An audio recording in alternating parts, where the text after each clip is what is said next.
Hey, salut les amis, c'est Francis, votre prof de dessin BD et manga. Aujourd'hui, on va régler définitivement le problème de dessin number one chez les apprentis mangaka.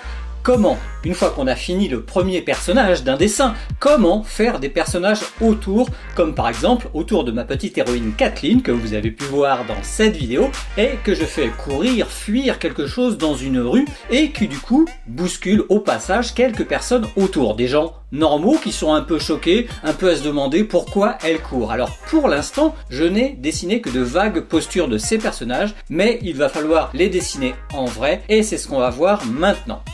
Donc là, je vais vous montrer comment je fais sans me prendre la tête et du coup, je vais répondre aussi à la question de Likalem121 sur Instagram. J'ai créé ce personnage amoureux d'une fille et je n'arrive pas à dessiner cette fille, à lui trouver un visage. Ok, donc je vais vous donner ma méthode que j'ai utilisée dans toutes mes BD et qui m'ont permis de remplir mes cases de personnages complémentaires cool sans me prendre la tête ni me prendre trop d'énergie. Énergie que je préférais consacrer aux héros principaux de mes histoires, vous le comprenez bien. D'abord, moi j'utilise, je vous le dis, une table lumineuse. Alors je les fabrique, mes tables lumineuses, mais ça s'achète aussi et je vous mets d'ailleurs tous les liens en description. Évidemment, si vous travaillez en numérique, sur tablette ou sur ordinateur, vous aurez juste à utiliser, si vous les avez, le système des calques. L'idée, dans les deux cas, numérique ou papier, c'est de faire vos dessins par transparence sur plusieurs feuilles, sur des feuilles différentes. La base de ma méthode, c'est de partir d'un personnage qui va nous aider en 5 minutes à en créer plusieurs autres. Pour ça, je prends mon personnage que je place sur la table lumineuse et que je vois à peu près bien sur ma feuille blanche par-dessus par transparence. Autre truc que j'utilise, c'est un minuteur réglé sur 5 minutes maxi. En vrai, bon, moi je mets plutôt 1 ou 2 minutes, mais c'est parce que j'ai l'habitude. C'est parti pour le compte à rebours. L'idée, c'est sans trop réfléchir, de changer des trucs. Par exemple, là, les épaules plus larges, mais je garde la chemise. Je change aussi un peu le col. Du coup, des bras plus musclés, et pour les jambes, je ne change rien. Et pour la coiffure, je change tout. Vous voyez ? En 3 minutes et demie, j'ai créé un nouveau personnage sans me prendre la tête. Alors c'est pas un truc de fou, ok, mais c'est un personnage suffisamment cool pour peut-être croiser le chemin d'un héros dans une BD ou dans une illustration. Je relance le chrono et cette fois-ci je change la taille et donc potentiellement l'âge du personnage. L'idée c'est que à chaque fois je change un truc. Là c'est tout simplement le t-shirt. Mais les jambes ça reste les mêmes et la coiffure aussi, sauf que je la raccourcis un petit peu. Et rien ne m'empêche de faire une fille, il suffit de creuser la taille, de mettre une jupe, des bottes, ça rappelle la fée Clochette, mais je m'en fous. Je crée peu importe ce que c'est, même si c'est pas top, mais en 5 minutes maxi. D'ailleurs, je finis avec un gros garçon, c'est peut-être nul ou pas, je m'en fous. Je ne cherche pas à faire un truc génial, je cherche juste à dessiner quelques trucs en 5 minutes max. Pour 4 personnages, ça me fait juste 20 minutes de travail, en vrai un petit peu moins. Et d'ailleurs, moi, tant que je suis chaud, je les retravaille toujours, je rajoute 5 minutes, c'est rien sur un ou deux personnages. Par exemple, le premier, je me sens de l'ancrer, alors je le fais.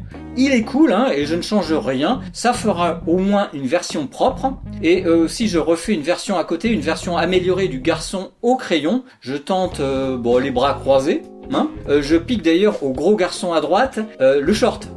Donc mon conseil, prenez 20 minutes par jour pendant une semaine, vous aurez au bout une réserve d'au moins 28 personnages complémentaires, voire plus, si vous avez été inspiré.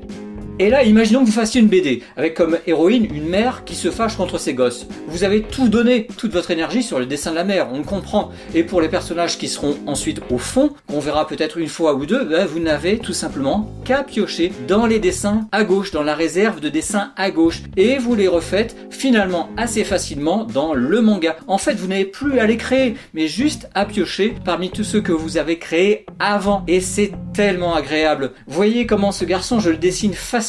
C'est ultra méga agréable quand on est dessinateur d'avoir sur son temps libre avant créé une réserve de personnages prêts à servir. Donc concrètement, si je prends mon dessin de tout à l'heure, j'ai profité que les élèves de mon cours de mercredi étaient sages pour dessiner 2 passants, un homme et une femme. Ça m'a pris environ 10 minutes chacun, tranquillement. Et ensuite, à la table lumineuse, en 3 minutes chacun, j'ai créé 8 déclinaisons, 8 autres versions masculines en décalquant la première et 4 versions féminines en décalquant la première. En moins d'une heure, j'ai fait ma réserve de personnages. Et vous le voyez maintenant, tranquillement, je m'amuse à piocher certains personnages et à les mettre autour de Kathleen, à les dessiner autour de Kathleen, comme j'ai envie, en les transformant ou pas, en les mettant pareil ou pas, en les améliorant s'il le faut. Bref, ces personnages autour, au final, m'ont pris moins d'une heure et sans me prendre la tête, le dessin, il va être cool, j'aurai bien dosé mon travail, j'aurai créé des personnages quand même intéressants autour de mon héroïne et ça, j'adore. Alors bon, est-ce que cette méthode marche aussi pour un personnage genre une amoureuse, comme celle que Likalem 121 galère à dessiner? Et oui, ça marche aussi, mais je sais que pour les garçons, par exemple, créer une coiffure ou des vêtements de filles, ça peut être compliqué, à moins de s'intéresser à la mode. Alors, une astuce, c'est de prendre des photos sur internet ou sur une fille manga qu'on a trouvée et de faire une version un peu améliorée. Bon, alors honnêtement, le résultat est pas évident, hein. Pas forcément nul, mais pas top selon moi. Je peux reprendre des photos et faire les vêtements pareils sur un dessin. Là, bon, j'ai 3 photos, ça donne 3 dessins. Peut-être que c'est bien et je peux les rajouter dans tous les cas dans ma réserve, dans mon classeur.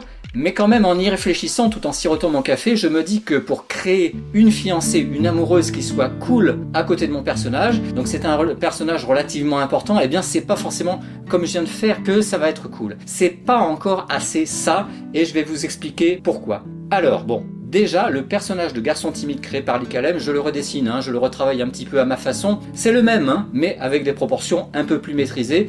Et je l'encre aussi car j'ai remarqué que plus le dessin qu'on décalque est bien fait, qu'on y a passé du temps à le finoler, plus ensuite les versions décalquées, les versions différentes seront cool. Ne partez jamais d'un personnage mal dessiné, pas précis, toujours d'un personnage propre. Et c'est parti pour le décalquer, transformer, changer. Bref, je commence par féminiser le visage, c'est plus facile, hein. Plus rond sur les côtés, plus féminin sur les yeux. D'ailleurs, j'éteins parfois ma table lumineuse pour faire ça bien. Je prends le temps. Alors, j'ai pas mis le chrono car là, c'est un personnage quand même un petit peu plus important, à soigner un peu plus, qui ne fera pas qu'une apparition. Pour la coiffure, mon astuce, c'est d'utiliser le style des mèches du garçon pour les mettre, par exemple, au bout des cheveux longs de la fille. Et ensuite, eh bien, je vais structurer un corps de fille classique. Donc je vous renvoie à cette vidéo pour apprendre à le faire bien. Le lien sera en description. Là aussi, je prends le temps de trouver la bonne largeur d'épaule et la bonne largeur de bassin pour bien montrer que c'est une ado, c'est-à-dire pas aussi développée, aussi large qu'une femme adulte, bien sûr, et par contre plus développée, plus féminine qu'une enfant. Alors vous allez me dire pourquoi décalquer? Autant dessiner une fille à côté. Eh bien c'est parce que en décalquant, on gardera forcément un style identique. Ils iront bien ensemble, ils seront proches. Et ça, franchement, je l'ai vérifié à chaque fois. C'est une astuce que je vous donne.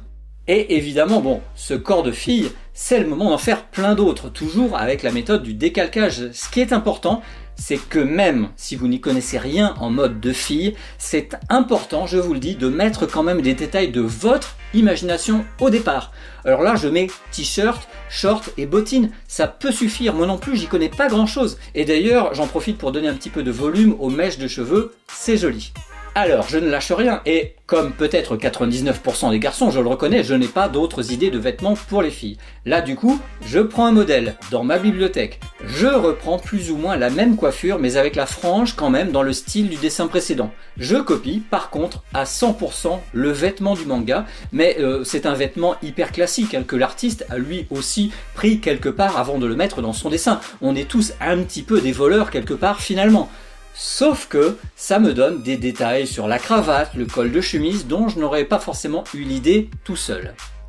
Et toujours en panne d'idées, je le reconnais, je change de modèle, on part sur du bonnet, ok, et comme je me sens un peu plus à l'aise, je tente un blouson avec fourrure mais qui laisse voir les épaules mignonnes de la fille, un débardeur sexy finalement, puis bon, le jean épais du modèle, mais je le finis en mode pas de def, en mode large, ça donne un résultat qui est suffisamment modifié pour ne pas être du plagiat, et ça c'est quand même cool.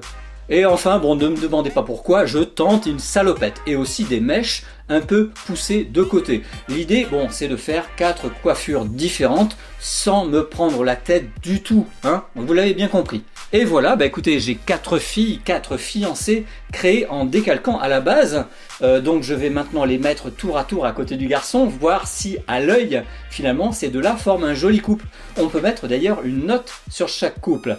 Alors d'après l'ICALEM, cette fille doit être attentionnée et souriante, mais aussi solide et qui ne se laisse pas faire. Donc là, je vais mettre 12 sur 20, on va dire. Là par contre, elle a l'air plus solide comme fille, je mets 15 sur 20. Là ensuite, bon, elle a l'air gentille, mais quand même elle a l'air un petit peu dans son monde, un peu dans les fleurs et la poésie, donc je mets 10 sur 20. Et la dernière est pas mal, mais bon, je trouve qu'ils ne vont pas bien ensemble. Alors bon, j'ignore pourquoi, c'est mon avis, peut-être que vous ne serez pas d'accord, moi je mets 10 sur 20. Donc, au final, la meilleure note revient à ce couple-ci, mais ce n'est que mon avis. l'ICALEM, hein, dis-moi ce que tu en penses en commentaire. Les amis, vous aussi, donnez-moi votre avis en commentaire sur YouTube ou en message via Facebook ou Instagram. N'hésitez pas à aussi, bon j'en profite hein, pour le dire, si vous pouvez à rejoindre le club des sponsors et sponsors plus qui me soutiennent et m'encouragent moyennant quelques euros par mois, merci à eux. Sur ce les amis, je vous laisse, je vous souhaite une belle semaine à dessiner ou pas, à boire du café ou pas, et dans tous les cas, une semaine à prendre soin de vous. Je vous embrasse, à très bientôt, ciao.